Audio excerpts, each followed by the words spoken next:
অ্যাসিডে ঝলসানো মুখের মেয়েকে আমার ছেলের ঘাড়ে ঘুচিয়ে দিতে চেয়েছিলেন। ভেবেছিলেন আমি কিছু বুঝতে পারবো না। আপনার মেয়ে পর্দা করে, এটা করে সেটা করে, অনেক ধার্মিক। এসব ধর্মের নামে আড়ালে এত বড় একটা বিষয় লুকিয়ে রেখেছিলেন। আজ বিয়ের আগে দেখলাম তার মুখটাই ঝলসানো। শান্তাহারা বেগমের কঠোর কথাগুলো মুহূর্তেই বিয়ের আসরে উপস্থিত সবার মনোযোগ আকর্ষণ করল। হিজাব আর সুসজ্জিত শাড়ি পরা মেয়েটির বিউটি হতচকিত হয়ে গেল। হবু শাশুড়ির কথাগুলো কানে যেতেই তার হাত দুটো শাড়ির আঁচল মুঠো করে চেপে ধরল। এই তো লোকটা বলেছিল তার মা নিজে তাকে পছন্দ করেছেন। তবে কি সেটা মিথ্যা? সে কি শুধু দয়া দেখিয়ে বিয়ে করতে চেয়েছিল? বিয়ের আসরে মুহূর্তে হট্টগোলে ভরে গেল।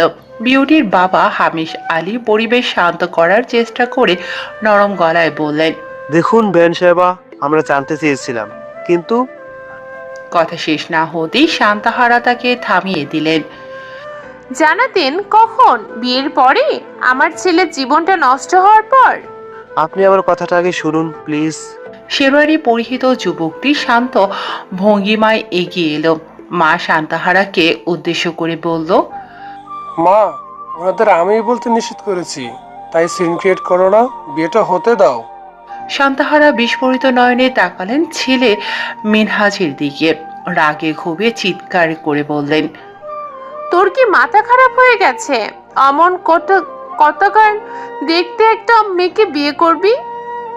একবার চেহারাটার দিকে তাকিয়ে দেখ, অ্যাসিডে ঝলসে গালের মাংস খসে খসে গেছে। কি বিশ্রী, কি বিশ্রী! আমার বমি আসছে একবার দেখাতেই। আর তুই কি না ওর সঙ্গে সারা জীবন থাকার জন্য মরিয়া হয়ে আছিস? মা প্লিজ, এভাবে বলবে না ওনাকে। আমার কষ্ট হচ্ছে শুনতে। আমি ওনাকে নিজে পছন্দ করেছি, উনি আমাকে বারণ করেছিলেন। অনুরূপ উনি আমাকে বলেছিলেন আমি তাকে দয়া দেখাচ্ছি, কিন্তু সত্যি আমি দয়া দেখাচ্ছি না। আমি কোনোভাবেই এই মেয়েকে তোকে বিয়ে করতে দিব না। এক্ষুনি আমার সঙ্গে যাবি তুই। এই বিয়ে হবে না। আমি বিয়েটা না করে কোথাও যাব না। আমি আরনাজকে ভালোবাসি। মিনহাজ ধৈর্যহীন কণ্ঠে জানালো, ভালোবাসা? ভালোবাসা মাই ফুড। আমি কখনোই এই মেয়েকে নিজের পুত্রবধূ হিসেবে গ্রহণ করব না। রাহেলা মিনহাজের বড় বোন মায়ের দিকে এগিয়ে এসে বলল, মা, ভাইয়ের পছন্দের কি কোনো মূল্য নেই? এভাবে বিয়ের আসর থেকে চলে যাওয়া কোনো সমাধান নয়। খবরদার, কোনো কথাই তুমি বলবে না। তুমিও একটা ছাপোষা ছেলের হাত ধরে তাকে বিয়ে করেছো। কি ভেবেছো তোমরা ভাই বোনেতে আমার দাম আজ এতটাই তুচ্ছ যে তোমাদের বাবা মারা যাওয়ার পর আমার কথার কোনো মূল্য নেই? মায়ের এমন কথা শুনে রাহেলা নিস্তব্ধ হয়ে গেল। মায়ের একটা কথাতেই মিয়ে গেল রাহেলা। মিনহাজ নাছোড় বাঁধা। সে ঠিক করে নিয়েছে সে বিয়ে না করে যাবে না। রাহেলার ছেলে সুমন্ত এলো তার কাছে, বলল, মা, মামার বিয়ে কি হবে না? না, হবে না। চল এখান থেকে। এই জন্যই আসতে চাইনি আমি এখানে। 2 পয়সার মূল্য নেই আমার এখানে। তোর জন্য আমাকে এত অপমান সহ্য করতে হলো। সুমন্ত অসহায় মুখে বলল, আমি কি করছি মা?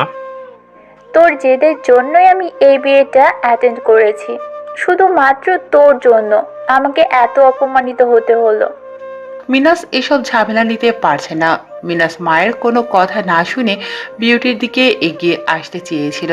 ঠিক তখনই শান্তাহারা বুকে হাত চেপে ধরে মাটিতে লুটিয়ে পড়লেন।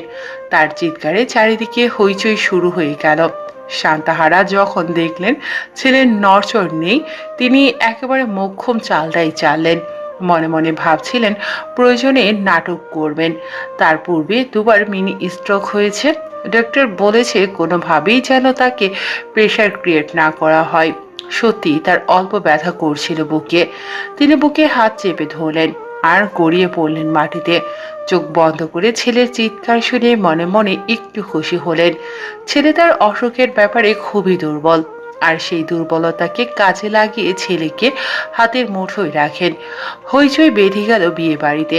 এমনিতেই নানান কটু কথা আর কানাঘুষা চলছিল, এখন তা হইচই পরিণত হলো মিনাস মাকে কোনো রকমে কোলে নিয়ে বিউটিকে উদ্দেশ্য করে বলল।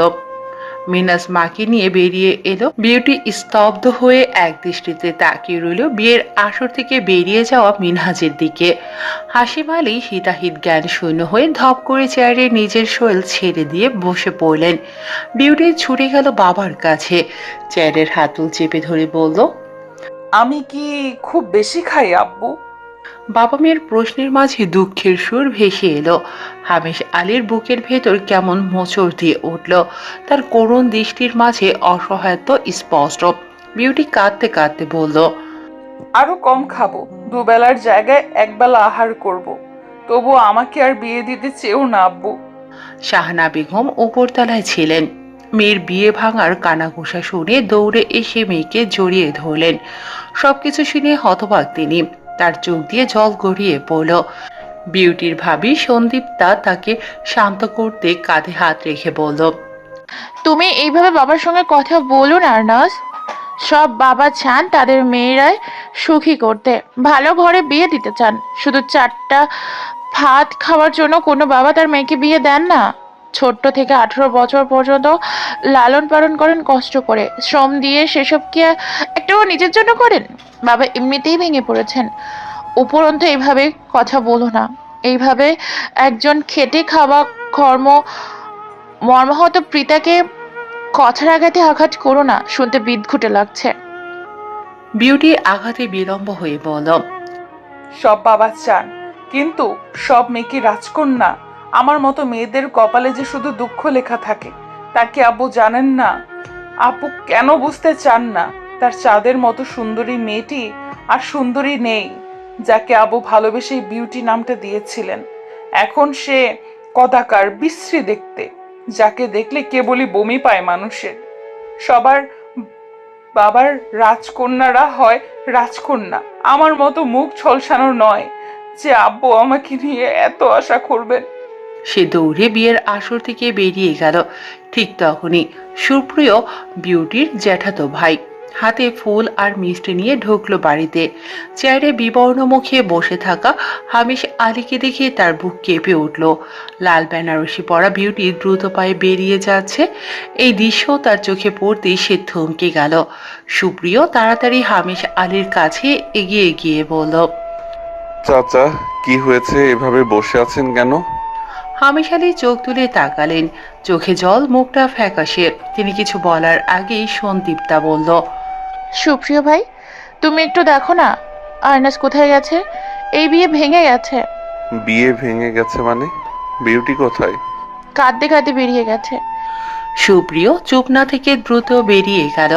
সে পেছনের দরজা দিয়ে বাইরে বেরিয়ে আসতে আসতেই দেখলো লাল বেনারসি পরা বিউটি ছুটে যাচ্ছে।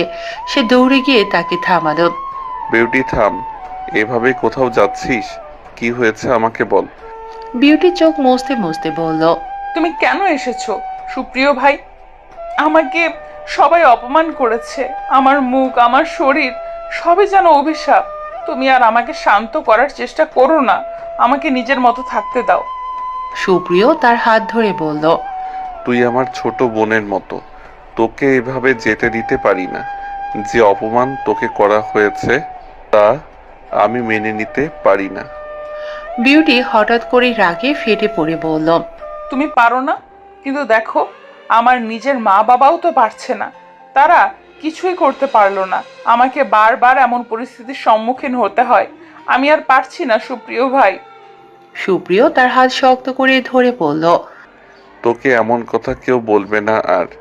চল আমার সঙ্গে, আমি আছি, আমি তোর পাশে থাকব। যদি কেউ তোর সঙ্গে অন্যায় করে আমি সেটা সহ্য করব না। আর আজ তোর হবু শাশুড়ির যে কথাগুলো শুনেছি তার জবাব আমি দেব। চল। বিউটি কিছুক্ষণ তাকিয়ে থাকলো সুপ্রিয়ের দিকে। তার চোখে করুণার ছায়া। সে বলল, তোমার সাহস আছে, কিন্তু আমার নেই। আমি এসব মেনে নিতে নিতে ক্লান্ত হয়ে গেছি। তুই ক্লান্ত হতে পারিস, কিন্তু আমি হব না। আমার পরিবারের সঙ্গে কেউ যদি অন্যায় করে আমি সেটা মেনে নেব না। চল। শান্তাহারা বেগম বিছানায় শুয়ে আছেন। মিনাস পাশে বসে মাকে পানি খাওয়ানোর চেষ্টা করছে। শান্তাহারা মুখ ঘুরিয়ে বললেন, তোর জন্যই আমার এই অবস্থা হলো। তুই যদি আমাকে আগেই বলতি, আমি কখনোই মেয়েকে বিয়ে করাতে যেতাম না। তোর পছন্দ বলে আমি রাজি হয়েছিলাম ওকে না দেখেই। তোর জন্যই আমি বিয়ের আগে ওকে দেখতে চাইনি। তোর উপর ভরসা করাই আমার উচিত হয়নি। ওই মেয়েকে তোর ধ্বংসের কারণ হতো। মিনাস চুপচাপ মায়ের কথা শুনে যাচ্ছিল। হঠাৎ বলল, মা, তুমি কি একবারও ভাবোনি তোমার কথায় আরেকটা মানুষ কতটা কষ্ট পেতে পারে? তুমি কি জানো না আমি আন্নাসকে ভালোবাসি? ভালোবাসা আর করুণা এক জিনিস নয় মিনহাজ। ওর প্রতি তোর দয়া করুণা হয়েছে, ভালোবাসা নয়। এই করুণা অনেক ক্ষতি করতো। মিনাস রাগে উঠে দাঁড়ালো। মা, তোমার এই মন মানসিকতার জন্যই আমরা সবাই দুর্ভোগ পোহাচ্ছি। আমি জানি না তুমি কেমন মা, যিনি নিজের সন্তানে ভালো দেখতে পারেন না। এতক্ষণে রাহেলা এগিয়ে এসে বলল, ভাইয়া, তোর জায়গায় আমি হলে আমিও এভাবেই বলতাম। মা, তোমাকে বুঝতে হবে যে মিনাজ একজন প্রাপ্তবয়স্ক, তাকে নিজের সিদ্ধান্ত নিতে দাও। শান্তাহারা কাঁপতে কাঁপতে উঠে বসে বললেন, তোরা সবাই আমার বিরুদ্ধে চলে গেছিস, ঠিক আছে। আমি এখনই আমার বাপ ভাইয়ের ভিটে বাড়ি ছেড়ে চলে যাচ্ছি। যে সন্তান মায়ের কোনো কথাই শোনে না, তার কাছে থাকার কোনো প্রয়োজন নেই। ঠিক এই সময় সুপ্রিয় বিউটিকে নিয়ে ঘরে প্রবেশ করল। বিউটির চোখ মুখ লাল হয়ে আছে। সুপ্রিয় গম্ভীর গলায় বলল, চাচি, আমি কিছু বলতে চাই। তোমার কিছু বলার দরকার নেই ছেলে। তুমি এক্ষুনি এই মেয়েকে নিয়ে বেরিয়ে যাও আমার বাড়ি থেকে। না, আজ আমি কথা বলবো। আপনি আরেকজনের মেয়েকে যা বলেছেন তা একজন মায়ের মুখে মানায় না। আপনাকে আমি সম্মান করি, কিন্তু আপনার আচরণ মেনে নিতে পারছি না। বিউটি আমার ছোট বোনের মতো, তার প্রতি আপনার এই অন্যায় আমি সহ্য করব না। শান্তাহারা বিস্মিত হয়ে বললেন, শোনো বাপু, আমার এত দরার শরীর নয়। তোমার সাহস দেখে অবাক হচ্ছি। তুমি আমার বাড়ি এসে আমার সঙ্গে এমন ভাবে কথা বলছো। হ্যাঁ, কারণ সত্যি বলছি। আপনি কি জানেন, আপনার এই রাগ ক্ষোভের জন্য আপনার ছেলেই বেশি কষ্ট পাচ্ছে। মিনহাস এগিয়ে এসে বলল, সুপ্রিয় ভাই একদম ঠিক বলছে। মা, আমি যদি এই বিয়ে না করতে পারি, তাহলে আমি জীবনে আর কখনো সুখী হতে পারবো না। তুমি আমাকে আমার ভালোবাসা ফিরিয়ে দাও মা। শান্তাহারা কিছুক্ষণ চুপ থেকে কিছু ভাবলেন। তার ভিতরে দ্বন্দ্ব চলছে, কিন্তু বিউটির কদারকার মুখের আদল মনে পড়তেই তিনি পারলেন না। রেগে বললেন, সুপ্রিয়, তুমি হলে এই মেয়েকে কখনই বিয়ে করতে? এমন বিদঘুটিয়ে কুৎসিত একটা মেয়েকে। কোনোভাবেই মিনহাস তার মাকে বোঝাতে সক্ষম হলো না। বিউটি কণ্ঠে তেজ মিশিয়ে বলল, সুপ্রিয় ভাই, এই মহিলা যখন আমার শাশুড়ি হবেন না, তাহলে আর বেশি সম্মান করার দরকার আছে? ঠোঁট কামড়ে ধরে সুপ্রিয় চোখে হাসলো। বোঝালো না, কারণ ছোটবেলা থেকেই বিউটির হঠাৎ রেগে যাওয়ার ধাত আছে। ওর নাকের পাটা ফুলতে দেখে বুঝলো এবারেই সঠিক সময়, অকাজটা করেই ছাড়বে। বিউটি হাতের মধ্যে থেকে কালি বের করে শান্তাহারার সামনে গিয়ে শান্ত ভঙ্গিতে দাঁড়িয়ে কালিগুলো মুখে ঘষে দিল। উপস্থিত সবাই হতভম্ব। শান্তাহারা কিছুই বুঝে ওঠার আগে বিউটি সুপ্রিয়র হাত চেপে ধরলো। ছুটতে ছুটতে বলল, সরি রাগি আন্টি, আপনার করা অপমানের ছোট্ট একটা প্রতিশোধ নিয়ে নিলাম। শান্তাহারা কিংকর্তব্য বিমূঢ় হয়ে কি হলো তা বোঝার চেষ্টা করছেন। তিনি যেন এখনো ভ্রমের মধ্যে আছে। মিনাজ মায়ের মুখের দিকে তাকিয়ে রইল পিট করে। আরনাজের এই রূপের কথা তার জানা ছিল না। রাহেলা আর সামান্ত এখানেই ছিল। কিছুক্ষণ সময় ব্যয় হতেই ওরা দুজন হো হো করে হেসে উঠল। চেষ্টা করেও হাসি আটকে রাখতে পারল না তারা। সামান্ত বলল, মা, নানুজিকে ভূতের মতো লাগছে। না না, লুল্লুর শাশুড়ি বউয়ের মতো লাগছে। হি হি হি। রাহেলা ছেলের মুখ চেপে ধরল এক হাতে। অপর হাতে নিজের মুখও ঢেকে রাখলো। শান্তাহারা রুমের ড্রেসিং টেবিলের সামনে দাঁড়িয়ে নিজেকে দেখে এক চিৎকার দিয়ে উঠলেন। মিনাজ আগে থেকেই কানে হাত চেপে ধরেছিল, কারণ সে জানে মায়ের চিৎকার নামক বিস্ফোরণটা এখনই ঘটবে। সুপ্রিয় আর বিউটি হাঁপাতে হাঁপাতে বলল, কালি কেনার আইডিয়াটা জোস ছিল সুপ্রিয় ভাই। এখন তো উনি তোকে আরো অপছন্দ করবেন রে বিউটি। জীবনেও তোকে আর পুত্রবধূ করবে বলে মনে হয় না। না করলে আমার কি? আমি কি চাই ওনার পুত্রের জন্য দিওয়ানা হয়ে বসে আছি? আমি তো জীবন দশায় মিনহাসকে বিয়ে করব না। সারা জীবন একা কাটাবো প্রয়োজনে। অমন ডাইনি শাশুড়ি আমার হবে? কখনোই না। সুপ্রিয় দেখলো বিউটি কেমন যেন স্বস্তির সঙ্গে নিঃশ্বাস নিচ্ছেন। ওর মুখের বাম পাশে ঝলসানো। ছোটবেলা থেকেই মেয়েটা হিজাব ব্যতীত বাড়ি থেকে বের হয়নি। কালো হিজাবের উপরেই ওর মুখে এসিড মারা হয়েছিল। নিকাব পরে মুখের এক পাশে এসিড দগ্ধ হয়। সুপ্রিয় বিউটি নামক এই মেয়েটির মনোবল আর মানসিক শক্তি দেখে সবসময় অবাক হয়। একটু আগেও মনে হচ্ছিল ভীষণ নড়বড়ে আর ভেঙে গেছে মেয়েটা, অথচ তার জানতে কিঞ্চিত ভুল ছিল। মানসিকভাবে স্ট্রং না হলে এত কিছু সামলে উঠতে পারতো একটা মেয়ে? চল বাড়ি চল, বাড়ির সবাই ভীষণ চিন্তায় আছে। এক্ষুনি যাব না। তুমি আমাকে এখন ফুচকা খাওয়াবে, একদম ফাটাফাটি ঝাল দিয়ে, যেন কান দিয়ে ধোয়া আর নাক দিয়ে সর্দি বের হয় ঝালে। সুপ্রিয় হেসে ফেলল, বলল, গাধি, এই সময় ফুচকা কই পাবো? রাতে খাওয়াবো, চল আগে বাড়ি যাই। না সুপ্রিয় ভাই, আমি যখন বলেছি এখনই খাবো, তার মানে এক্ষুনি। তোর সাজ দেখেছিস? এই অবস্থায় যদি ফুচকা খেতে নিয়ে যাই তোকে, লোকে বলবে তোকে আমি ভাগিয়ে এনেছি। গণধোলাই খাওয়ার ইচ্ছে আমার নাই। তা ঠিক, তবে কবে খাওয়াবে বলো? আজই খাওয়াবো। আগে বাড়ি গিয়ে এসব শাড়ি ফাড়ি ছাড়, ফ্রেশ হয়ে তারপর আনবো। পাক্কা? ইয়ে, পাক্কা প্রমিস। বিউটি হাসলো, বিনিময়ে সুপ্রিয়ও হাসলো। ওরা দুজনেই বাড়ি ফিরে আসার পরও পুরো পরিস্থিতি ছিল অন্যরকম। ড্রয়িং রুমের সামনে এসে দেখলো তার বাবা মোজাম্মেল আহমেদ হামিশ আলীর পাশে বসে আছেন। হামিশ আলী একরকম ভেঙে পড়েছেন, চোখে লজ্জা আর অপমানের ছাপ স্পষ্ট। মোজাম্মেল আহমেদ সুপ্রিয়কে কাছে ডাকলেন। সুপ্রিয় বুঝলো অনেক জরুরি কথা। সুপ্রিয়, আমায় একটু শোনো দেখি। তার বাবা একদম জরুরি কথা বলার সময় তুমি সম্বোধন করেন। সে বিউটিকে ইশারা করলো ঘরে গিয়ে ফ্রেশ হতে। সে ঘরে যেতে নিলে মোজাম্মেল আহমেদ বললেন, মা, আর্নাস তুমি বসো এখানেই। বিউটি বাধ্য মেয়ের মতো গিয়ে সোফায় বসলো। হঠাৎই বুকের ভেতর কেমন ধকধক করতে লাগলো, মনে হচ্ছে আজ ভয়ঙ্কর কিছু হতে যাচ্ছে। যখনই তার বুকের মধ্যে এমন ধকধক করে, তখনই তার সঙ্গে জীবনের বড় বড় বিপর্যয়গুলো নিজের চোখের নিমিষেই ঘটে যায়। সুপ্রিয় বাবার দিকে তাকিয়ে রইল। সুপ্রিয় এগিয়ে এসে বলল, হ্যাঁ বাবা বলো। মোজাম্মেল আহমেদ তার ছেলের হাত শক্ত করে ধরে বললেন, তুই জানিস হাসিম আমার ছোট ভাই। আজকে যা হয়েছে তাতে আমাদের মান সম্মান মাটিতে মিশে গেছে। আর্নাজের মতো একটা মেয়ে এই অপমানের যোগ্য নয়, কিন্তু এই পরিস্থিতিতে একটাই উপায় আছে আমাদের মান সম্মান রক্ষা করার। উপায় হলো তুই আর্নাজের দায়িত্ব নে। একটা স্বীকৃতি আমার মেয়েটার দরকার, একটা অবলম্বন দরকার, যা কেবলই তুই পারবি।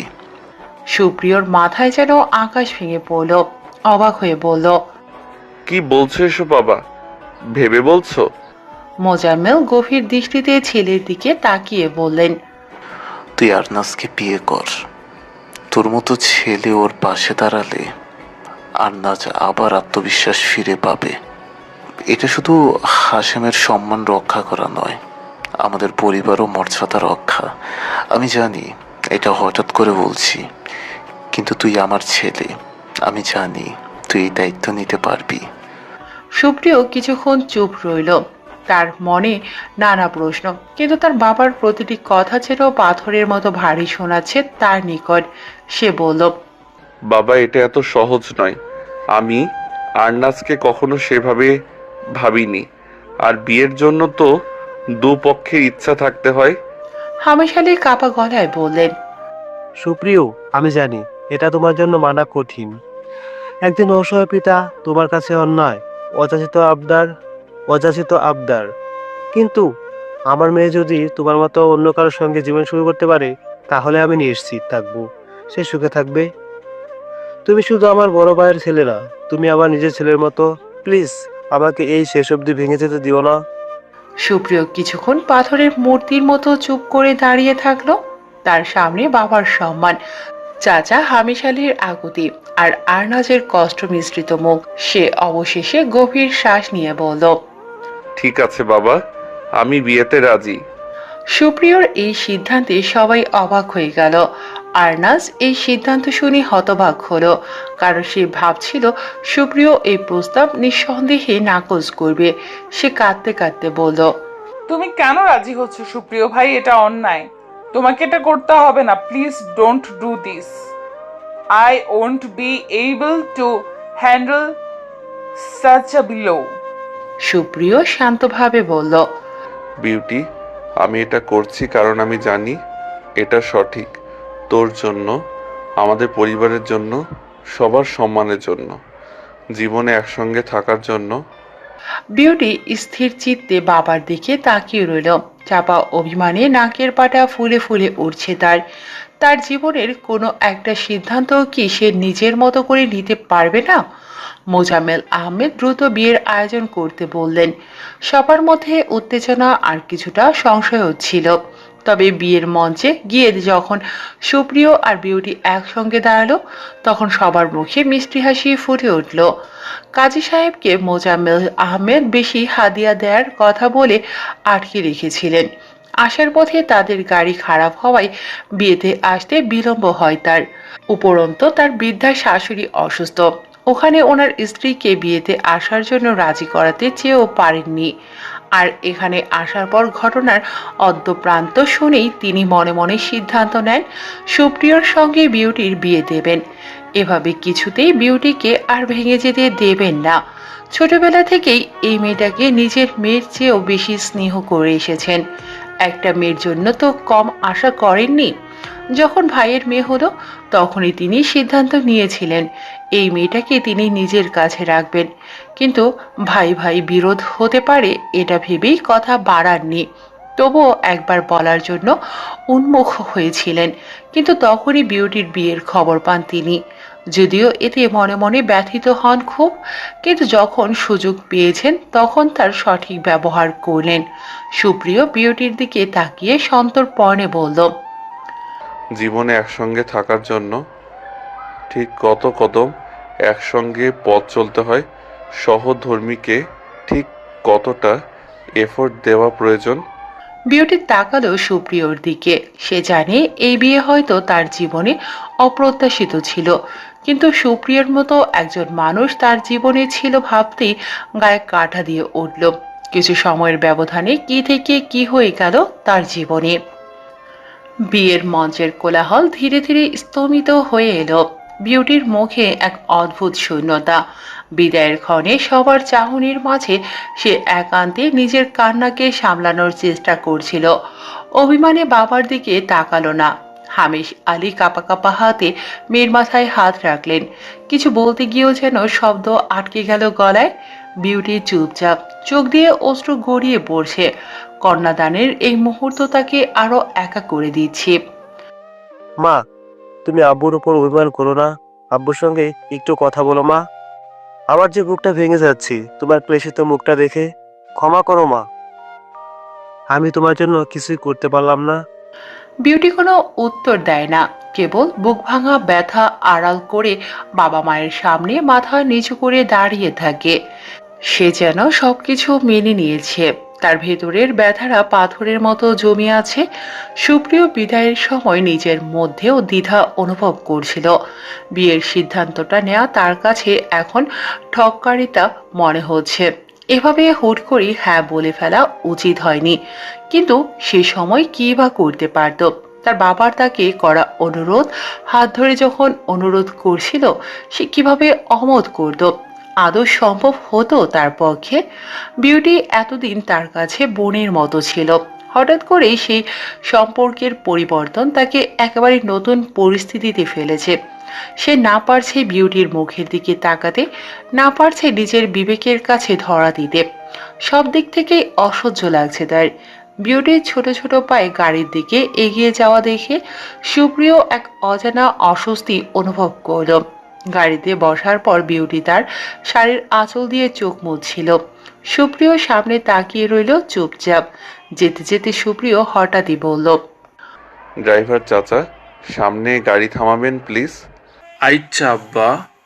মহসিন মিয়া হেসে বলল, ছোটবেলা থেকেই সুপ্রিয় এই মানুষটাকে পাশে পেয়েছে। তার হাত ধরেই বড় হওয়া সুপ্রিয়র। স্কুলে যেখানে নিজের পিতা মাতা নিয়ে যায় সন্তানকে, সেখানে মহসিন মিয়া নামক এই মানুষটাই তাকে বেশিরভাগ সময় স্কুলে হাত ধরে নিয়ে যেত আসতো। সুপ্রিয়কে কখনোই আব্বা ডাকটা ছাড়া কথা বলতে শোনেনি সে। মহসিন মিয়া গাড়ির মিররে বিউটিকে দেখে বলল, আম্মা, আপনি এমনি মুখ গোমড়া করে রাখবেন না। আমার আব্বাজান কিন্তু মেলা ভালা মানুষ।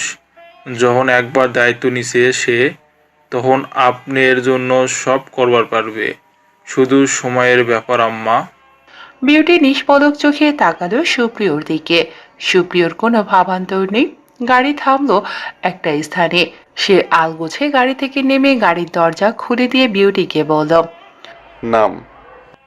এখানে কেন? নাম আগে, নামলেই দেখতে পাবি। বিউটি নামলো। সামনেই তাকিয়ে দেখলো ফুচকার স্টল। বিউটির মনে পড়লো সন্ধ্যায় বলা কথা। তখন তারা ছিল অন্য একটা সম্পর্কে, আর এখন তাদের সম্পর্কের মোড় নিয়েছে অন্য। কি অদ্ভুত, তাই না? বিউটি স্বগতিক কইল, খাবো না আমি এখন। কথা দিয়েছিলাম খাওয়াবো। আমি আমার কথা রাখি। আচ্ছা, হুম। ঠিক আছে। বিউটি ফুচকার দোকানের সামনে এগিয়ে গেল। সুপ্রিয় ফুচকার প্লেট এনে সামনে ধরলো। বড্ড শীত লাগছে বিউটির। হাড়গোড় যেন কাঁপছে। সুপ্রিয় তা লক্ষ্য করেছে। শরীরে থাকা জ্যাকেট খুলে পড়লো বিউটিকে। বিউটি এক পলক তাকিয়ে বলল, শীত কি শুধু মেয়েদের লাগে? বেশি কথা না বলে ফুচকা খা। বিউটি দুটো ফুচকা খেতেই লক্ষ্য করল সুপ্রিয় শীতে এক হাত অন্য হাতের সঙ্গে ঘষে, যেন হাত উষ্ণ হয়, মৃদু কাঁপছেও। শীত প্রচণ্ড পড়েছে। রাত 9টার মধ্যে শীত বাড়বে, এটা স্বাভাবিক ব্যাপার। সুপ্রিয় কোনোভাবেই বুঝতে দিতে চাইছে না, কিন্তু এই শীতে কি কুলানো যায়? বিউটির আর ফুচকা খেতে ইচ্ছে করছে না। সময়টাই অত্যন্ত অস্বস্তিকর। আর খেতে পারবো না। দম শেষ এই বলিস তুই এক নিমেষে 2-3 প্লেট ফুচকা খেতে পারিস? আর পারছি না। সুপ্রিয় কিছু বলল না। এক পলক তাকালো শুধু বিউটির দিকে। বিয়ের একদিন আগে থেকেই নাকি মেয়েরা ভালোভাবে খেতে পারে না। আচ্ছা, বিউটিকেও সেজন্য খেতে পারছে না? কিন্তু তাদের বিয়েটা তো অন্যান্য স্বাভাবিক বিয়ে নয়। একটা গুমট ভাব যেন এসে ভর করলো দুজনের মধ্যে। গাড়িতে গিয়ে উঠে বসলো ওরা। বিউটি নিজের শরীর থেকে জ্যাকেট সরিয়ে সুপ্রিয়র দিকে বাড়িয়ে দিল। বললাম, গাড়িতে শীত লাগছে না আমার। সুপ্রিয় জ্যাকেটটা নিল। বিউটি যখন সুপ্রিয়র বাড়িতে পৌঁছালো, মহিমা বেগম তাদের দরজায় দাঁড়িয়েছিলেন। মুখে হাসি থাকলেও তা যে পুরোপুরি আন্তরিক নয় তা স্পষ্ট বোঝা যাচ্ছিল। এখানে আসার পূর্বেই মোজাম্মেল আহমেদ সবকিছু জানিয়ে দিয়েছেন তাদের বিয়ের ব্যাপারটা। মহিমা বেগম না চাইতেও ব্যাপারটা হজম করতে কষ্ট হচ্ছে। বিউটি, ঘরে আয়। বিউটি কিছু না বলে পা বাড়ালো। মহিমা বেগমের কণ্ঠে অমলতার উপস্থিতি বিউটির মনে হালকা আঘাত হানল। ঘরে গিয়ে ফ্রেশ হয়ে নে। আমি হালকা পোশাক পাঠাচ্ছি। ভারী পোশাক পরে তো থাকতে পারবি না। বিউটি মাথা দোলালো। সুপ্রিয় চুপচাপ দাঁড়িয়ে আছে, মায়ের দিকে তাকাচ্ছে না একটি বাড়ির জন্য। বিউটি রুমে প্রবেশ করে, কিন্তু তার মন ভারাক্রান্ত। সে বারান্দায় গিয়ে দাঁড়ালো। রাতের আকাশের দিকে তাকিয়ে নিজের মনে বলতে লাগলো, এতদিন যে মানুষটা ভাইয়ের মতো ছিল, আজ সেই মানুষটা আমার স্বামী হয়ে গেল। আমি কি এই সম্পর্কে না মানিয়ে নিয়ে চলতে পারবো? হ্যাঁ, কি নিয়তি আমার! এই যেন এক পুতুল খেলা হচ্ছে আমার জীবনের সঙ্গে। সুপ্রিয় রুমে এসে বিউটিকে না দেখে বারান্দায় গেল। সে একটুক্ষণ দাঁড়িয়ে দেখলো বিউটি আকাশের দিকে তাকিয়ে আছে। শব্দ পেয়ে বিউটি রুমে আসতে নিলে সুপ্রিয় তাড়াহুড়ো করে বলল, প্লিজ বারান্দাতেই থাক, আমি একটু একা থাকতে চাই। বিউটি জানে না সুপ্রিয়র এই কথাতে কি ছিল, কিন্তু সে সূক্ষ্ম একটা ব্যথা অনুভব করলো বক্ষ মাঝে। বিউটির নড়ল না, ঠায় দাঁড়িয়ে রইল। অদ্ভুত এই ব্যথাটা এমন অসহ্য কেন, একেবারে অসহনীয়। বারান্দার দরজাটা ধপাস করে আটকে দিল সুপ্রিয়। রুমের সব জিনিসপত্র ছুঁড়ে মারল ফ্লোরে। সবকিছুই ছিন্নমূলের মতো পড়ে রইল। রাগে মাথা দপদপ করছে। কোনো শব্দ বারান্দায় যাবে না, রুম সাউন্ড প্রুফ, তাই বিউটি কোনো শব্দ পাবে না। জানালাও লাগানো। উদ্ভ্রান্তের মতো সবকিছু ছুঁড়ে ফেলতে ফেলতে বলল, যাকে ছোটবেলা থেকে বোনের মতো মনে করে এসেছি তাকে জীবনসঙ্গী হিসেবে মানব কি করে? নিতে পারছি না আমি এসব, সব অসহ্য লাগছে। ওই সিচুয়েশনে আমার কি করা উচিত ছিল?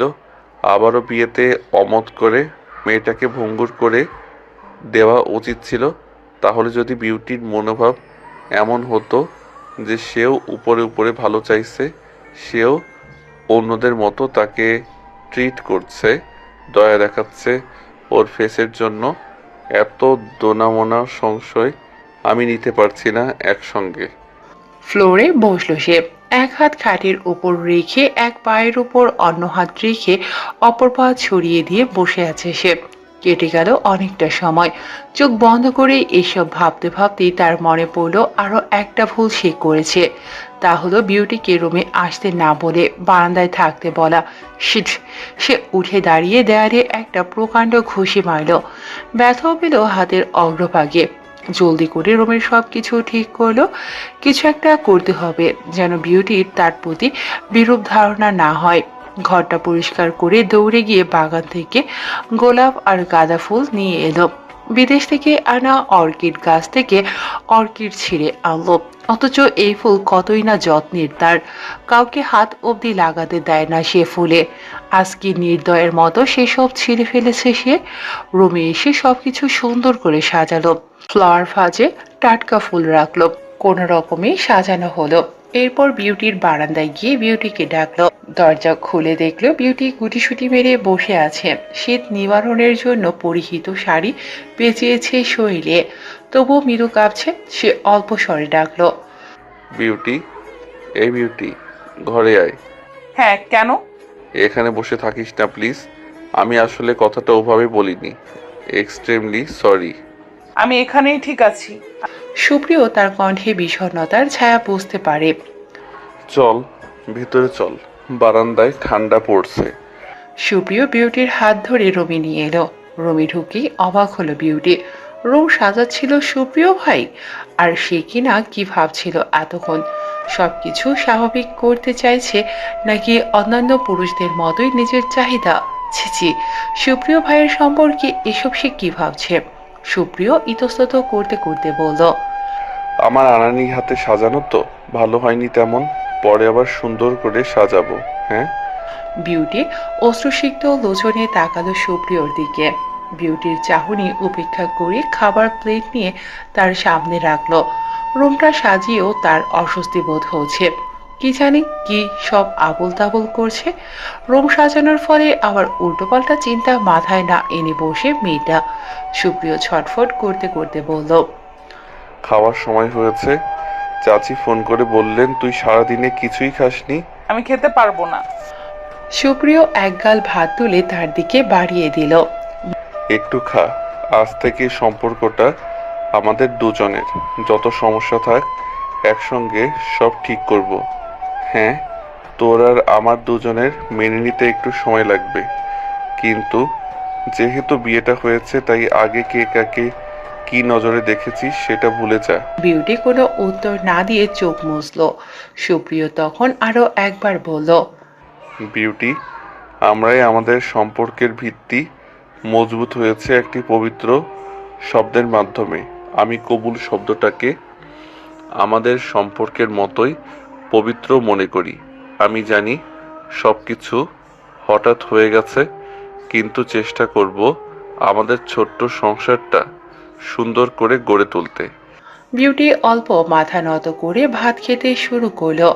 সুপ্রিয়ার মনে থাকা দ্বিধাগুলো একটু একটু করে দূর করার প্রয়াস চালাচ্ছিল। নিজের দায়িত্ব সে প্রাণপণে পালন করে যাবে। বাসর রাতে কে কাজ করে? সুপ্রিয় ল্যাপটপে বসে এক মনে কাজ করছে।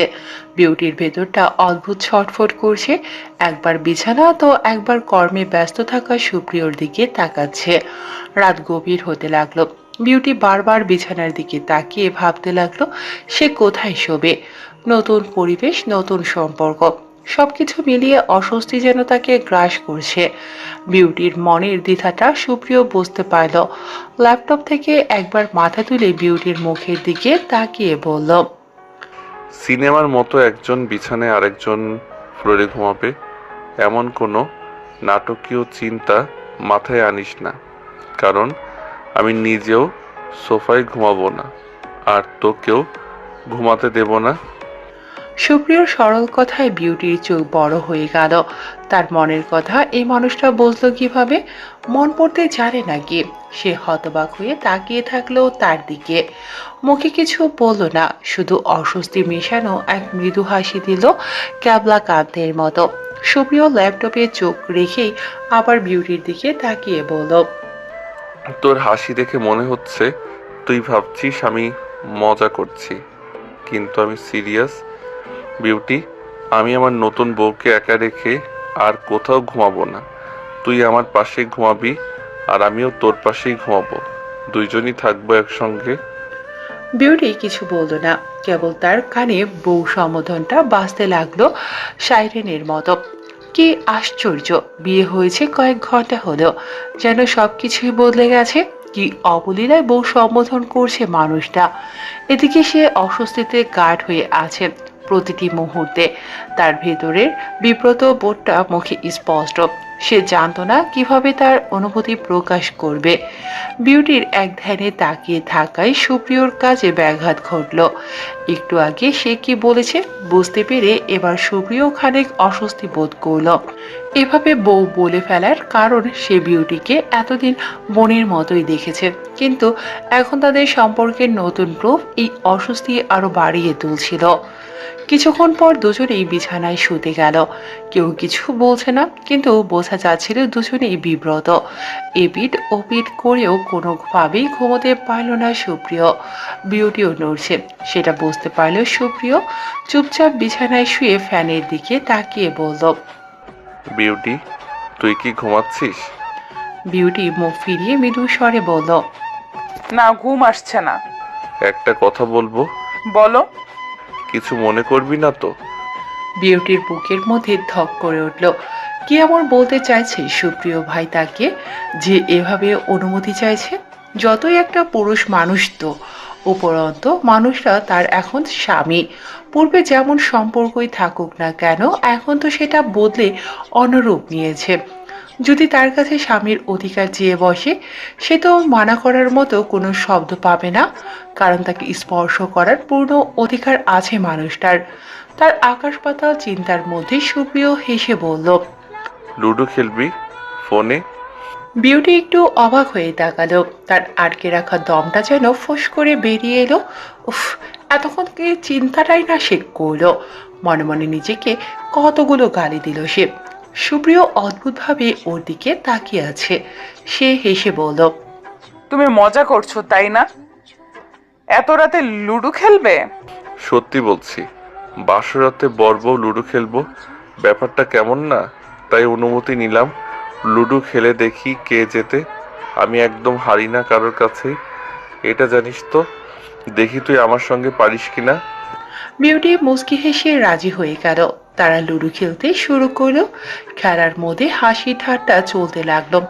দুজনেই যেন ভুলে গেল যে তারা একে অপরের জন্য কতটা নতুন। দুবারই বিউটি জিতেছে। সুপ্রিয় প্রতিবার হেরে কটমট করে তাকাচ্ছিল তার দিকে। বিউটি ব্যাপারটা বেশ এনজয় করছিল। বিউটির জেতার আগ্রহ ছিল না, কিন্তু এখন আগ্রহ হচ্ছে বারবার সুপ্রিয়কে হারাতে দেখে। তৃতীয়বার খেলা শুরু করার আগে ফজরের আজান কানে লাগলো। এতক্ষণ খেলেছে তারা, যেহেতু অনেকক্ষণ ধরে এক একটা দান খেলেছে, সেজন্য এতটা সময় অতিবাহিত হয়ে গেছে তারা বুঝতেই পারেনি। ফজরের নামাজের আজান শুনে বিউটি উঠে পড়ল। সুপ্রিয় তাকিয়ে বলল, তুই নামাজ পড়বি? ঠিক আছে, আমি মসজিদে গিয়ে নামাজ পড়বো। সুপ্রিয় মসজিদে চলে গেল আর বিউটি নিজের নামাজে মন দিল। নামাজ শেষ করে সুপ্রিয় ওয়ার্ক আউট করে ফিরে এসে ক্লান্ত শরীরে জড়ানো টি শার্টটি ঘামে অল্প স্বল্প ভেজা। সুপ্রিয় এসেই কোনো দিকে না তাকিয়ে গোসল করতে গেল। অফিসের জন্য তাড়াহুড়ো করছিল সে। গোসল শেষ করে সাধারণ অভ্যাস অনুযায়ী তোয়ালে পেঁচিয়ে অর্ধনগ্ন অবস্থায় রুমে ঢুকলো, কিন্তু মনে ছিল না সে এখন বিবাহিত। বিউটি তখন সিঁড়ির কাছে দাঁড়িয়েছিল। সুপ্রিয় এসেছে দেখে রুমে ঢুকে জানালা দিয়ে বাইরে তাকিয়ে রইল। ওয়াশরুমের দরজা খোলার শব্দে বিউটি তাকালো। সুপ্রিয়র দরজা ঠেলে রুমের ভেতর ঢুকতেই তোয়ালেটা প্রায় অর্ধেক পড়ে গেল।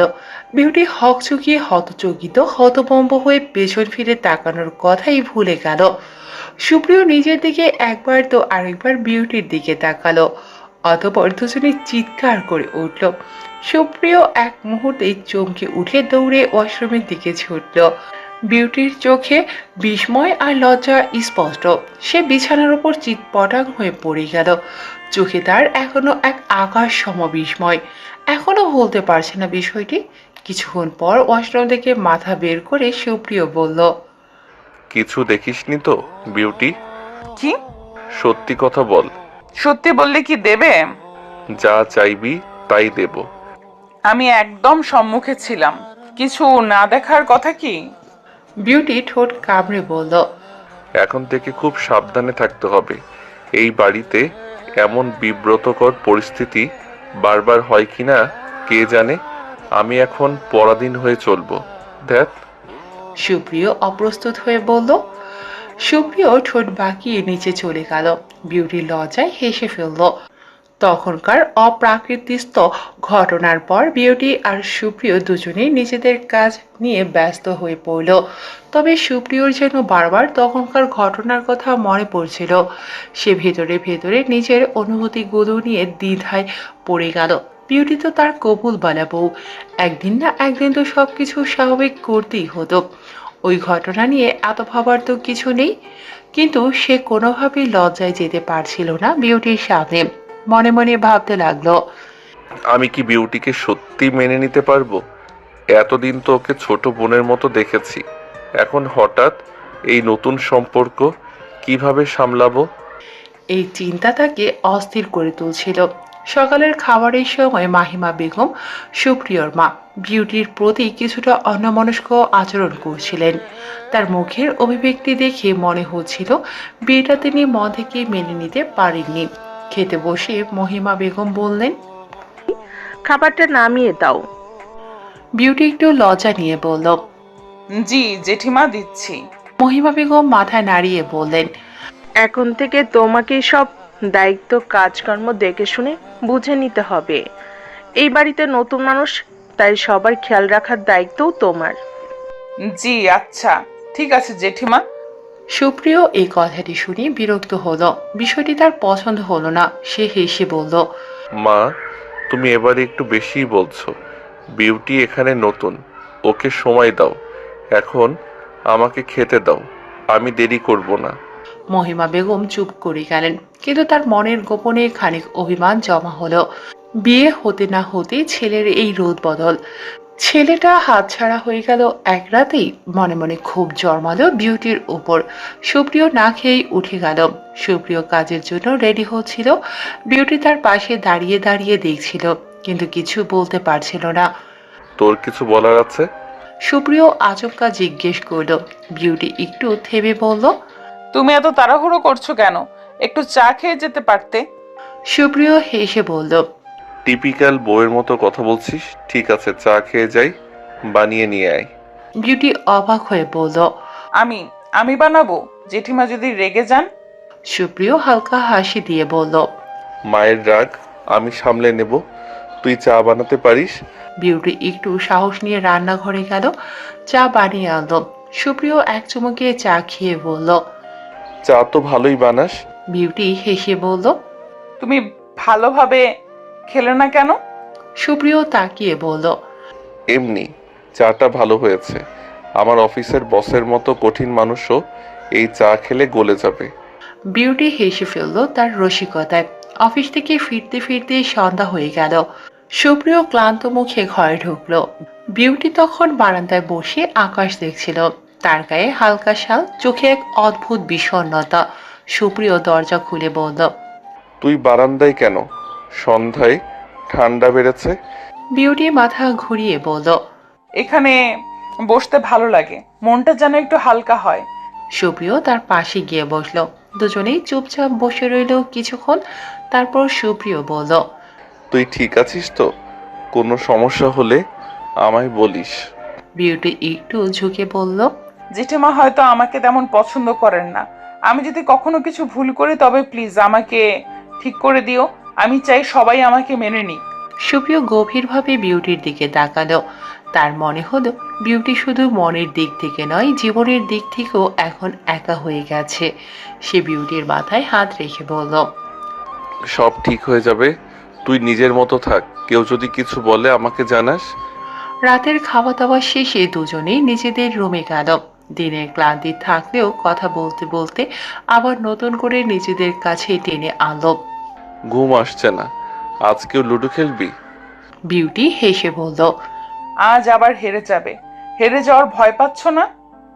আজ তুই হেরে যাবি, খেলতে চাইলে চল। বিউটি হেসে সম্মতি দিল।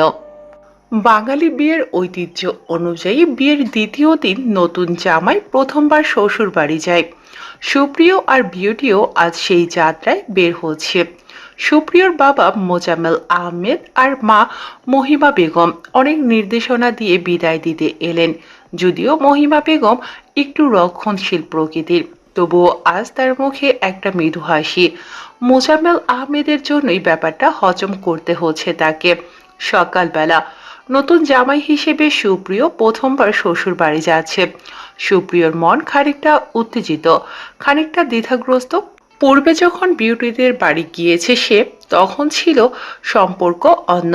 বিউটির বাবা অর্থাৎ হাশেম আলী ছিল তার ছোট চাচা, আর এখন সম্পর্ক বদলে চাচা থেকে শ্বশুর। চাচার বাড়ি হলো শ্বশুর বাড়ি। মহিমা বেগম ছেলের জামাই হিসেবে শ্বশুর বাড়ি যাওয়া নিয়ে কিছুটা বিরক্ত হলেও মোজাম্মেল আহমেদের মধ্যে বেশ খুশি খুশি ভাব। বিউটির বাপের বাড়ি অর্থাৎ হাশেম আলীর বাড়ি পুরোপুরি সেজে উঠেছে নতুন জামাইকে বরণ করে নেয়ার জন্য। বিউটির বড় ভাই আনাস আর ভাবি সন্দীপ্তা পুরো আয়োজন সামলাচ্ছে। মা শাহানা বেগম নতুন জামাইকে খাওয়ানোর জন্য কি কি রান্না হবে তার শেষ মুহূর্তের নির্দেশনা দিচ্ছেন। গাড়ি বাড়ির সামনে পৌঁছতেই আনন্দের হুল্লোড় পড়ে গেল। আনাস এগিয়ে এলো সুপ্রিয়কে নিয়ে আসার জন্য। গাড়ি থামতেই আনাস এগিয়ে এলো, হাত বাড়িয়ে কুর্নিশ করে বলল, এই যে নতুন জামাই, স্বাগতম আমাদের ছোট্ট রাজ্যে।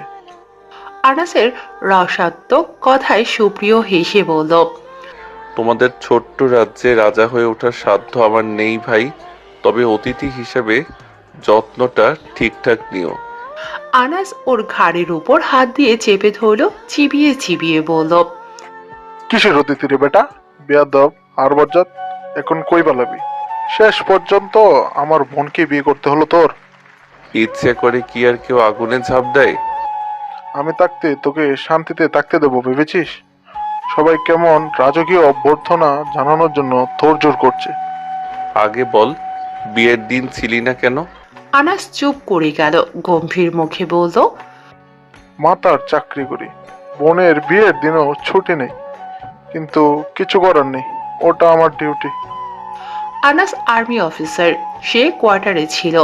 সে চেয়েছিল সব পরিবারে কোয়ার্টারে উঠবে তারা, কিন্তু হাশেম আলীর এক কথা, তিনি জীবন থাকতে নিজের বাপের ভিটে ছাড়বেন না।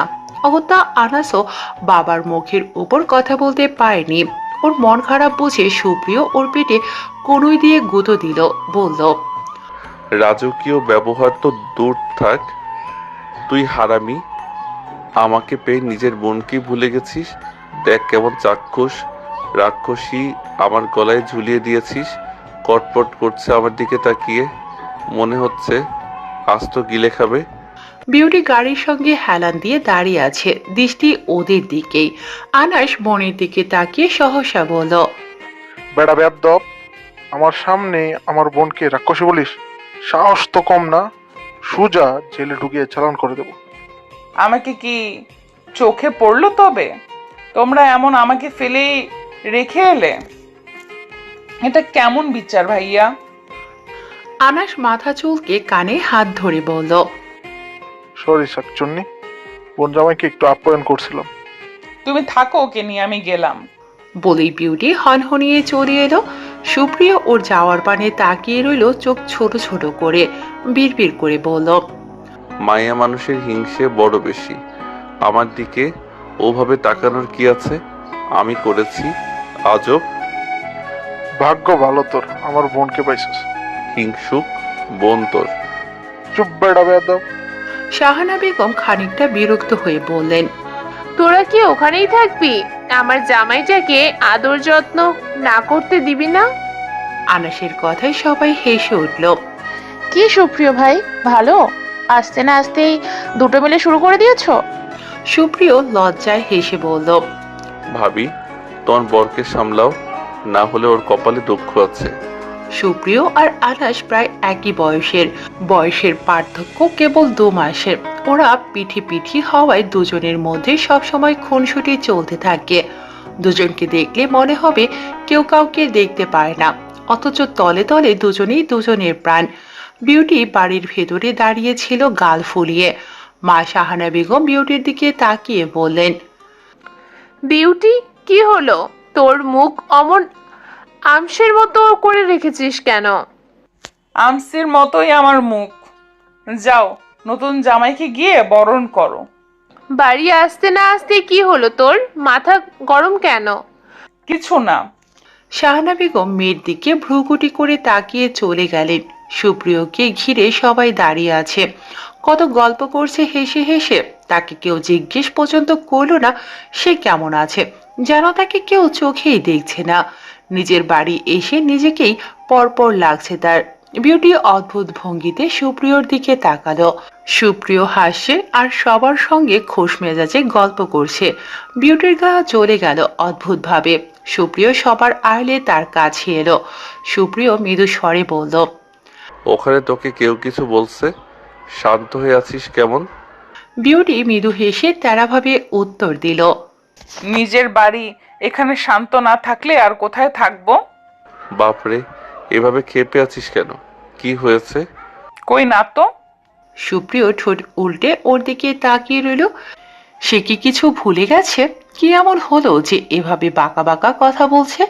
বাড়ির রান্নাঘরে যেন উৎসবের আমেজ। সুপ্রিয়কে নিয়ে খানাপিনা শুরু হলো। আপ্যায়নে কেউ কোনো ত্রুটি রাখছে না। হাসিম আলী মেয়ের সঙ্গে কথা বলার জন্য তৎপর হয়ে আছেন, অথচ সবার থেকে বিমুখ হয়ে বসে আছে। কারোর সঙ্গে ঠিক করে কথা বলেনি এসে। সবশেষে শাহানা বেগম হাতে কাউনের চালের পায়েস নিয়ে এলেন। সুপ্রিয়র সামনে রাখতে রাখতে বললেন, আমাদের সুপ্রিয়র জন্য বিশেষ এক পায়েস করেছি, একটু খেয়ে বলো কেমন হয়েছে। সুপ্রিয় আলতো হাতে পায়েস সামনে নিল, 1 চামচ মুখে পুরে বলল, খুবই সুস্বাদু চাচি আম্মা, আপনার হাতের রান্না সত্যি অনন্য। খাওয়া দাওয়ার পরে শুরু হলো জমজমাট আড্ডা। সুপ্রিয় থেকে থেকে বিউটির দিকে তাকাচ্ছিল। মেয়েটার হলোটা কি? এমন বিমূঢ় হয়ে আছে কেন? কেমন গম্ভীর। হাসিম আলী মেয়ের দিকে তাকিয়ে দেখেছেন, বুঝতেও পেরেছেন মেয়ের অভিমান জমেছে। তিনি সুপ্রিয়র দিকে তাকিয়ে বললেন, সুপ্রিয়, আমার মেয়েটা কি তোকে খুব জ্বালাচ্ছে? মেয়েটা আমার অল্পতেই একটু রেগে যাওয়ার ধাত আছে। সে যেমনই হোক তোর সংসারে কিন্তু সুখ নিয়ে আসবি। আমার মেয়েটাকে একবার বুঝতে পারবে, সেই চিনবি। খাঁটি হিরে আমার মেয়েটা, ওর খেয়াল রাখিস বাবা। সুপ্রিয় মাথা নিচু করে বলল, চাচা, বিউটি আমার দায়িত্ব। ওর জন্য যা কিছু করার দরকার আমি করব। বিউটির মুখ নামিয়ে নিল। ও বাড়িতে যাওয়ার পর কেউ কোনো খোঁজ নেয়নি তার। বিয়ে হলেই বুঝি মেয়েরা পর হয়ে যায়। বিউটির সবার মাঝে থেকে খারাপ লাগা বাড়ছে কেবল। এখানে আসার পরও সবাই সুপ্রিয়কে নিয়েই ব্যস্ত। কেউ একবারও ওকে জিজ্ঞেস করেনি ভালো আছে কিনা। সবার খেয়াল যেন শুধু সুপ্রিয়র দিকে। বড় ভাই আনাস এদিকে বিউটির মন খারাপ কিছু বুঝতে পেরে বলল, বাবা, সুপ্রিয় তো আমাদের ঘরের মানুষ, ওকে আবার এসব কথা নতুন করে বলতে হয় নাকি? বরং বিউটিকে ও ভালোই চেনে। সন্দীপদা বলল, তুমি যে কি বলো না শুভ্র ভাই, আগে ছিল ভাতিজা, এখন হচ্ছে বাড়ির জামাই। বাবারা মেয়েদের নিয়ে সব সময় এমন চিন্তা করবেন, যতই ভালো ঘরে বিয়ে হোক না কেন। হাসিম আলী সোফা ছেড়ে উঠতে উঠতে বললেন। তোমরা আড্ডা দাও, আমার ঘুমের সময় হলো। হাসিম আলী চলে গেলেন। শাহানা বেগমও উঠে পড়লেন ওনার সঙ্গে সঙ্গেই। রইল সন্দীপ্তা আর আনাস। বিউটি চোখ ভর্তি অশ্রু লুকাতে উঠে বারান্দায় গেল। সুপ্রিয় কি যেন ভেবে সবাইকে বলে বিউটির ঘরে চলে গেল। আনাস বিউটির পেছনে পেছনে বারান্দায় গেল। বিউটির চোখে এক ধরনের চাপা কষ্ট লক্ষ্য করল সে। বিউটি, কি হয়েছে? এমন লাগছে কেন? কি হয়েছে বলবি না আমাকে? বিউটি মাথা নিচু করে বলল, ভাইয়া, সবকিছু ঠিক আছে, তুমি এত ভাবছো কেন? আর কেউ তো আমাকে নিয়ে ভাবছে না। তুই আমার বোন, তোর চোখ মুখ দেখে সব বুঝতে পারি। জানি হুট করেই সব বদলে গেছে, সময় লাগবে মানিয়ে নিতে, তবে তুই শক্ত থাকিস। আমি শক্তই আছি ভাইয়া। তুই ভালো আছিস তো বিউটি? হঠাৎ এমন গম্ভীর হলে কেন? বিউটি একটু হাসার চেষ্টা করলো। ওর মুখে তার ছেলের হাসি। দৃষ্টির সামনে স্থির রেখে বলল, ভাইয়া আমি ভালো আছি, নতুন জায়গায় মানিয়ে নিতে তো একটু সময় লাগবেই। বিউটি, এটা তোর জীবনের নতুন অধ্যায়, নিজের শক্তি আর সাহস দিয়ে সব সামলে নিস। বিউটির মনের মধ্যে লুকিয়ে থাকা কষ্টটা কেউ তেমন ভাবে বুঝতে পারল না। একদিনই সবার কাছে এমন পর কেন হয়ে গেল সে? এদিকে রুমে এসে পায়চারি করছে। কি হয়েছে বিউটির? ওকে মনমরা দেখে ওর ভেতরটা অস্থিরতায় ছটফট করছে। বিউটি এলো কিছুক্ষণ পর। ঘরে গিয়ে বিউটি ওয়াশরুমের দিকে যাচ্ছিল। সুপ্রিয় ওর হাত ধরে সামনে দাঁড় করালো। কি হয়েছে তোর? এমন কেন লাগছে তোকে? আমার অশান্তি লাগছে। অশান্তি লাগার কারণ কি? আমি সুপ্রিয় নিষ্প্রাণ দৃষ্টিতে তাকিয়ে রইল বিউটির মুখের দিকে। বুঝতে চাইল বিউটির মনের ব্যথা। সুপ্রিয়র চেতনা ফিরে পেতেই দেখল বিউটি বিছানায় গিয়ে শুয়ে পড়েছে। শীতের দিন হওয়ায় মাথায় কম্বল টেনে নিয়েছে। সুপ্রিয়র নিজেকে অসহায় বোধ হতে লাগলো। সে নিজের ল্যাপটপটা বের করলো ব্যাগ থেকে। টেবিলে বসে ল্যাপটপে কাজে মনোযোগ দেওয়ার চেষ্টা করলেও মনোযোগ সম্পূর্ণ বিউটির দিকে। নিজের উপর বিরক্তিতে শব্দ বের হলো তার মুখ থেকে। বিউটি কম্বল টেনে নিলেও দম বন্ধ হয়ে আসে তার। অযথায় কান্না পাচ্ছে, বুকে অসহ্য ব্যথা হচ্ছে। কান্নার দমকে পিঠটা যেন খিল ধরে যাবে। সুপ্রিয় একবার তাকিয়ে দেখলো যেন বিউটি কাঁপছে। ল্যাপটপ অফ করে সে দ্রুত বিউটির নিকট গেল। কম্বলের উপর দিয়ে আলতো করে ডাকলো, বিউটি, এই বিউটি।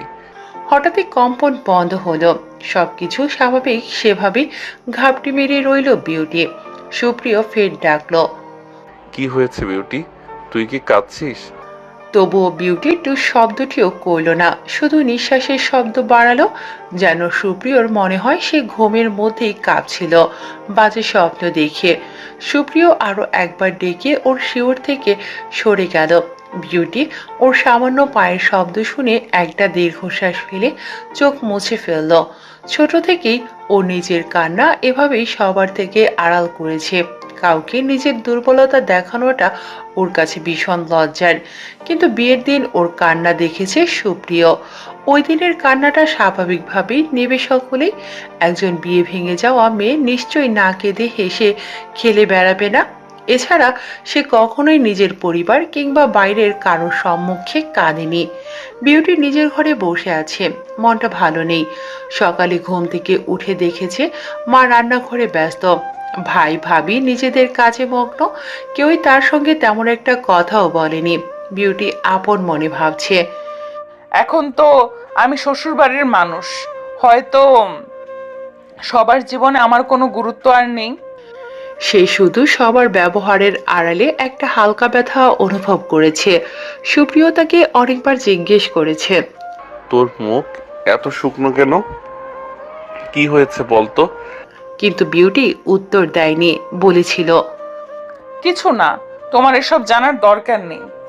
সুপ্রিয় কিছুটা বিরক্ত হয়ে বলে, আরে বলিস না কেন, কি মনে হচ্ছে তোর?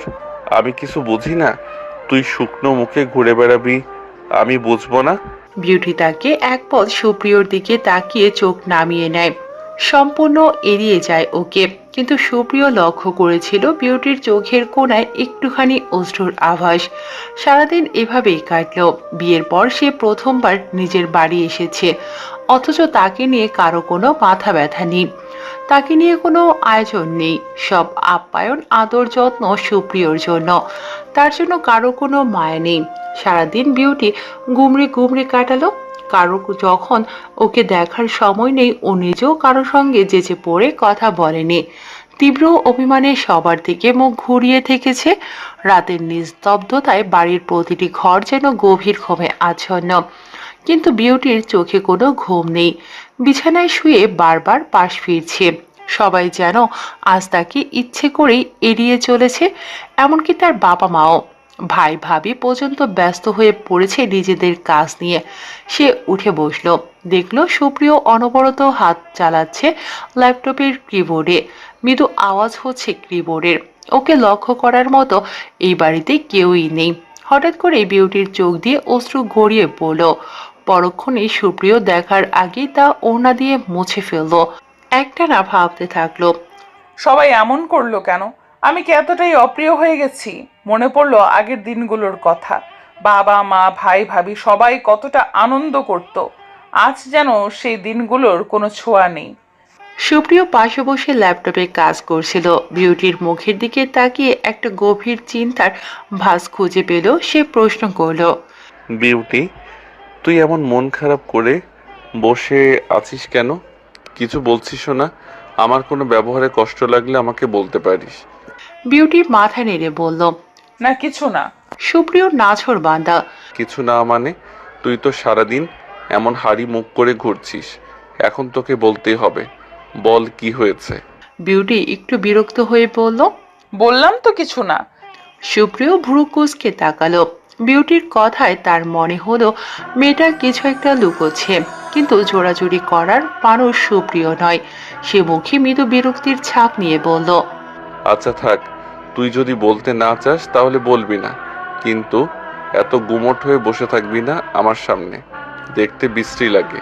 কোনো সমস্যা বা কষ্ট হলে মনে লুকিয়ে না রেখে শেয়ার করতে তো পারিস। আমি কি নেই? আমি তো আছি তোর সব কথা শোনার জন্য। সারা দিন থেকে জিজ্ঞেস করছি, শুধু বলছিস কিছু না কিছু না। বিউটি কিছু বলো না, শুধু স্বগতিক করল, সারাদিন শুধু ল্যাপটপে মুখ গুজে থাকলেই সবকিছু চোখে পড়ে না। এই কথা শুনে সুপ্রিয় বিউটির দিকে তাকালে বিউটি ঘাপটি মেরে গুটিসুটি হয়ে শুয়ে পড়ল। বিড়বিড় করল, নিজের বাড়িতে এসে যে মেয়েরা খারাপ থাকে এই প্রথম দেখলাম। সময় এগিয়ে চলল। রাত যখন গভীর, ঘড়ির কাঁটা ঠিক 12টার পৌঁছালো। হঠাৎ পুরো বাড়ি আলোয় ভরে উঠল। তখনই দরজায় টোকা পড়ল। অনবরত কাজ করে সুপ্রিয় সবে ঘুমানোর প্রস্তুতি নিচ্ছিল। এত রাতে দরজায় টোকা পড়ায় ও বিচলিত হলো। দ্রুত সুপ্রিয় দরজা খুলতেই সবার হইচই। Happy birthday beauty. বিউটি চোখ কুঁচলে উঠে বসলো চিৎকার শুনে। হতবাক হয়ে প্রত্যেকের বলা হ্যাপি বার্থডে বলা শুনতে লাগলো। ওর ঘুমের ঘোর তখনও কাটেনি। সবাই মিলে হ্যাপি বার্থডে সং গাইছে। আনাস, সন্দীপ্তা, শাহানা বেগম, হাশেম আলী, সুপ্রিয় ততক্ষণে সবকিছু বুঝে সবার সঙ্গে তাল মেলাচ্ছে। সবকিছু যেন হঠাৎ করে বদলে গেছে। তাদের হাতে রঙিন বেলুন, চকলেট কেক। বড় ভাই আনাস এগিয়ে এসে বলল, তোর কি মনে হয়েছিল আমরা তোর জন্মদিন ভুলে যাব? বিউটির চোখে জল ভরে যাচ্ছিল। পরক্ষণে নিজেকে সংযত করলো। অবাক হয়ে দেখছিল নিজের পরিবারের সবাইকে। তার জন্মদিন কেউ ভুলেনি, তবে সে কিছু বলতে পারছিল না। সন্দীপ্তা এসে বলল, কি হলো বিউটি? সারাদিন তো গোমরা মুখ করেছিলে, এবার একটু হাসো দেখি। বিউটি অবাক হয়ে বলল, তোমরা ইচ্ছে করেই এমন করেছিলে? আর আমি কি ভেবেছিলাম? তুই ভেবেছিলি আমরা তোর জন্মদিন ভুলে গেছি, তাই না? সুপ্রিয় সামনে এসে বিউটির মাথায় হাত দিয়ে টোকা দিয়ে বলল, আমাকে কিছুই বলিস না কি হয়েছে? এদিকে আমি চিন্তা করছিলাম আমি কিছু ভুল করেছি কিনা। এখনই বুঝলাম সবটা কেন ম্যাডামের এত অভিমান? তুই যেমন ছিচকাদুনে, জানতাম না তো। মোটেই না, আমি কাঁদিনি তো। জানি আমি সব। সুপ্রিয়র কথায় মিয়ে গেল বিউটি। সবাই মিলে কেক কাটার আয়োজন করলো। কেকের উপর বড় বড় অক্ষরে লেখা happy birthday to our lovely beauty. সবার তুমুল করতালির মধ্যে বিউটি কেক কাটলো। আনাস কেকের প্রথম টুকরোটা বিউটির মুখে দিল। সে বলল, আমার ছোট্ট বোনটা বড় হয়ে গেছে, কিন্তু এখনো সেই ছোটবেলার মতোই অভিমান করে বসে থাকে। বিউটি আবেগে কাঁপা কাঁপা গলায় বলল, আমি ভেবেছিলাম আমার বিয়ে হয়ে গেছে বলে তোমরা সবাই আমার জন্মদিন ভুলে গেছো, আমাকে পর করে দিয়েছো। এত ভালোবাসা পেয়ে আমি সত্যিই ধন্য। সবাই যখন হইচই করছিল, সুপ্রিয় চুপচাপ দাঁড়িয়ে মুস্কি মুস্কি হাসছিল। বিউটির কথা শুনে সে বলল, বিউটি, তুই জানিস এই বাড়িতে শুধু তুই নয়, তোর হাসিও সবার প্রিয়। তুই হাসলে সবাই হাসবে, তুই কষ্ট পেলে সবাই কষ্ট পাবে। সেজন্য দুঃখকে বাড়তে দিস না। আর আজ যা দেখলাম, তুই ভালোই দুঃখ পুষিয়ে রাখতে পারিস। বিউটি তার কথায় মুগ্ধ হলো। খানিক লজ্জাও বোধ হয় পেল সে। মাথা নিচু করে মৃদু স্বরে বলল, তুমি এত কথা বলতে শিখলে কবে? সুপ্রিয় নিজের চিবুক চুলকে সামান্য মাথা নিচু করে বিউটির কানের কাছে মুখ নিয়ে বলল, সে তো আমি সবসময় ভালো কথা বলি, শুধু তুই লক্ষ্য করিসনি। মুহূর্তেই তার মন কেমন যেন আনন্দ আর বিস্ময়ে ভরে উঠল। বিউটি মুখ চোরা করে বলল, মা, তোমরা সবাই মিলে আমাকে ধোঁকা দিয়েছো। কথা নেই, আমি এতক্ষণে বুঝেছি আসার পর থেকে সবাই আমাকে ইগনোর কেন করছিলে। মা শাহানা বেগম কাছে এসে বললেন, মা ধোকা দেয়নি। আসার পর তোর মুখে অভিমান দেখে ভাবলাম একটু মজা করি। বিয়ের পর এটা তোর প্রথম জন্মদিন, তাই আমরা ভাবলাম একটু অন্যরকম কিছু হোক। বিউটির চোখ ভিজে উঠতে চাইলো আবারও। সে মা বাবার দিকে তাকিয়ে বলল, তোমরা সবাই যে এতটা ভালোবাসো সেটা এতক্ষণ ভুলেছিলাম। তোমাদের ইগনোর পেয়ে ধন্যবাদ বাবা মা, ধন্যবাদ ভাইয়া ভাবি। আনাস মজা করে বলল, শুধু ধন্যবাদে হবে না বিউটি, আমাদের একটা শর্ত আছে। বিউটি ওর দিকে সামান্য চোখ ছোট করে তাকালো। তখনই দেখলো ওর বাবা ওর দিকে এগিয়ে আসে। হাসেম আলী বিউটির মাথায় স্নেহের হাত রেখে বলল, তুমি তো আমার রাজকন্যা মা, তোমায় আমরা অবহেলা করব সে সাধ্য কি আমাদের আছে? বিউটির অভিমানে ভাটা পড়ল। বাবাকে জড়িয়ে ধরে আড়লে চোখের পানি মুছল। সুপ্রিয় ইশারায় সন্দীপ্তাকে পরিস্থিতি সামলে নিতে বলল। ইশারা বুঝে সন্দীপ্তা বলল, আমার আর তোমার ভাইয়ার শর্ত একটাই, আমাদের কাল ভালো মন্দ রাতে খাওয়াতে হবে। কি আর নাচ পারবে তো? শর্ত কিন্তু মানতেই হবে। বিউটি হাসি মুখে রাজি হলো। কেক কেটে সবাই একসঙ্গে খাওয়া দাওয়া করলো। সুপ্রিয় এক কোণায় দাঁড়িয়ে বিউটির দিকে তাকিয়ে মৃদু হাসি তার ঠোঁটের কোণায়। বিউটির চোখ ভরে গেল ভালোবাসায়। তার মনে হলো মুহূর্তে তার পৃথিবীর সব ভালোবাসা যেন তার চারপাশে ঘিরে রেখেছে তার পরিবার। রাত গভীর হলেও সবার আনন্দ যেন শেষ হচ্ছিল না। এই রাতে বিউটি বুঝতে পারল তার জীবনের মানুষগুলো তাকে কতটা ভালোবাসে। তার অভিমান কষ্ট সব যেন হাওয়ায় মিলিয়ে গেল। জন্মদিনটা সত্যি সেরা হয়ে রইল। শেষে আবার সবাই সমস্বরে ওকে উইশ করল। সবার কণ্ঠে একসঙ্গে হ্যাপি বার্থডে বিউটি।